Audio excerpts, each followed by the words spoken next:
I'd like to go a little deeper. I don't bring sun protection usually, but I'll probably die of skin cancer in 10 years. You guys should be bringing a little thing of 60 SPF? What are you wearing? 40 to 60, 15. 30's good. You can get a little vial of it. 30's good. 30's going to get you home. Me, it feels weird in my skin. The point is, you know, you hike in the sun all day and the back of your neck gets red, you're in a boat, canoe, whatever. Hats. Doc has a cool hat. It's got the sun thing and a little dangly in the back. I don't know what you call it. But sun protection, skin protection. A long sleeve, some of those hiking shirts, keep your arms from getting sunburned, right? Easy to put in your pack. Insulation is the next thing, and it kind of goes into the same thing. I'll delve into that a little bit. Again, your trip specific should kind of cover your insulation. We're going to be going on a trip in the fall here. I like to have something that either breathes a little bit with a shell or a change of a cotton shirt, because I'm like always wearing cotton shirts and it soaks up the water and then you got that next to your skin, right? Hypothermia happens, so I just have to change or breathe in the shirt in the fall, because then it gets cool when you get to the top of the mountain and you freeze. If you're in the middle of summer, you still should have something at least to change. Like if you're in the winter, yes, the breathable soccer jersey. So yeah, this kind of material, the water doesn't stick to it. It kind of more evaporates. Your cotton will soak it up, and you'll see sweat here, here, and then you'll sit there and freeze. The rangers and all the hiking gurus across the globe have developed this cotton kills thing, and it drives me crazy because cotton doesn't kill, hypothermia kills. So I bring an extra cotton t-shirt with me, some stuff. You guys probably all have those sport t-shirts. That's all you need, and you get to sport your favorite logo too. So yeah. But insulation, that means basically plan with enough clothing to get you there and back without freezing to death. There was a story in the Rangers report, a lady in her 50s who had hiked all the Adirondack High Peaks twice, was bragging about how she could go up in minimal gear, and she froze to death on top of the peak. She did nothing with her. It's sad. It's really sad, but you know, people get complacent and they forget that cotton kills or whatever. She went up with a real lightweight jacket, couldn't start a fire, and they think frostbite eventually the body shut. So insulation is important. Like I said, we're going to hit all this again as I dig out the pack. I'll fire through this fast. Lights and headlamps. You guys all have headlamps, right? Because I've been blinded by them all, I'm sure, at least once. That's it. Headlamps on, it's ridiculous. Again, light sources are great. You need them. It's going to be dark. You got to be in the middle of the night. You got to find your food, whatever it is. 2 sources of light is good. A headlamp with extra batteries and at least a backup little flashlight, right? Should be all you need. Any questions on that? I mean, it's pretty self-explanatory. First aid kits. You guys are all going to do first aid in Boy Scouts. I'm not going to go through that a million times. Bring a first aid kit. A little bit of antiseptic. I'll show you mine. We'll cover it down. A little bit of Band-Aids, straight cuts, things like that. Okay? Fire. I'm a big fire guy. Some people aren't. When Doc hikes in the winter, he doesn't use fire. They boil. I'm a big fire guy when I go out. Plus, we're boys. We like to start fires and burn things very different. I like to have fire. I like to get a lot of firewood. That's why I carry 6 extra pounds of tools. It's easy to cook over. Whatever. It's security. It's warmth. The whole thing. I like to have fire. I bring a pick. I bring candles, and I bring a ferro rod. Someday when I get my act together, I'm going to make a whole thing of charcloth. I haven't successfully made any yet. That way I have my tinder with me. A lot of people, Mr. Golden brought cotton balls of Vaseline. That's something to start a fire with. I can start a fire with a ferro rod and birch bark all day long, so I don't really worry about it too much. The thing with ferro rods is, they're great. If your lighter's wet, you got a backup, awesome, but not many people know how to use them, right? Who can successfully start a fire with natural tinder and a ferro rod here? Like, actually get it. So, we should, and this isn't a dig, this isn't to knock anybody. Congratulations if you do. We're going to work on it more. The point is, if you need it, it's going to suck.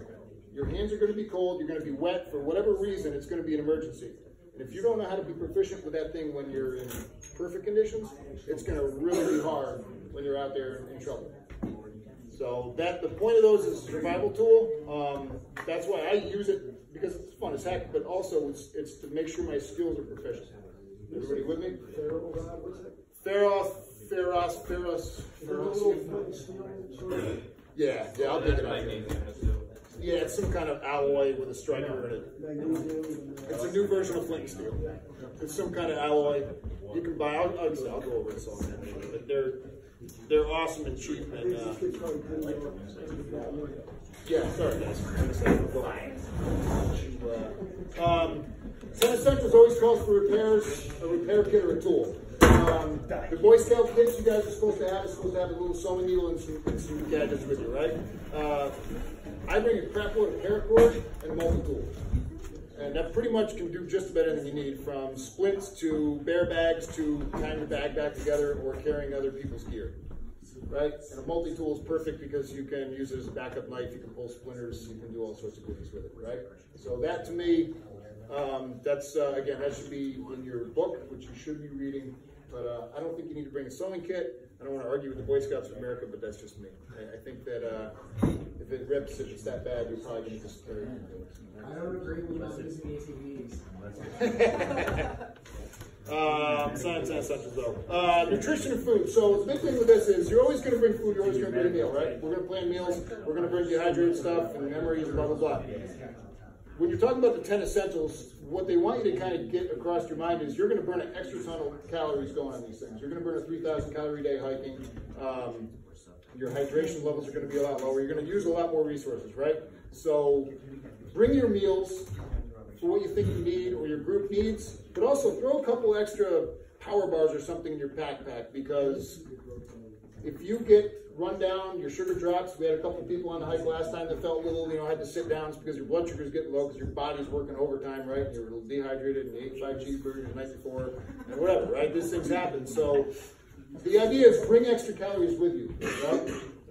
Bring it. What are the Cliff Bars? I forgot what the count is, like 380 calories in them or something like that. They cost 45 cents at BJ's. So throw a few of those in your pack. If you come across another hiker who's having a hard time, now you're not giving them you're not giving them your food, right? You're only giving them their food, or your only food, right? Everybody tracking with me? Hydration. Hydration on 10 essentials. We need hydration. We need what? X amount of water a day, so forth.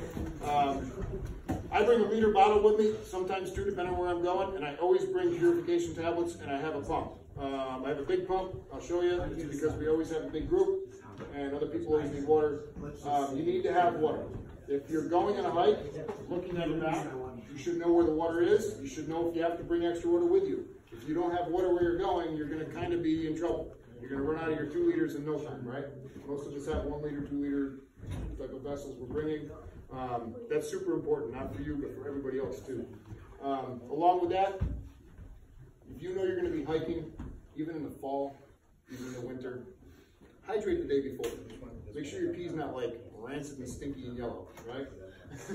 Hydrate. Everybody know what that means? Like drink like, a couple of liters of water the day before or whatever. I'm sorry? Half your body weight in ounces. Is that what the calculation is? Drink water. Hydrate the day before. Hydrate the morning of. It doesn't mean you have to down a gallon every minute, but you guys all tracking me here, right? Like I said, your body needs fluids. It's going to burn them like crazy. Last thing, shelter. So, again, we go on these trips, we're going to have some sort of shelter with us, or we're going to be going to a place for shelter. I'll show you what I bring. You should have, at the very least, an emergency blanket, an emergency tarp or something like that, where if you get caught in the weather, you're not getting soaking wet, right? That we can delve into for hours on end, but at least something. I bring a bivvy this time of year, a hammock. In the wintertime, I'll bring a small tent.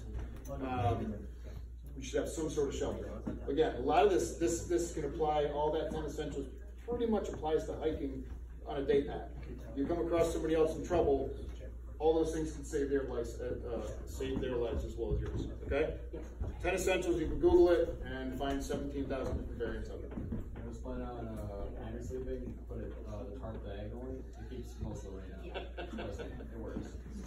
All right. So real quick. Do you speak from experience? Yes, we all learn the hard way. I do too. The best way is the hard way. What was I going to say? We've all, everybody's got into this hammock thing, which I think is really awesome. But that doesn't mean we all need to have them, or doesn't mean tents are bad.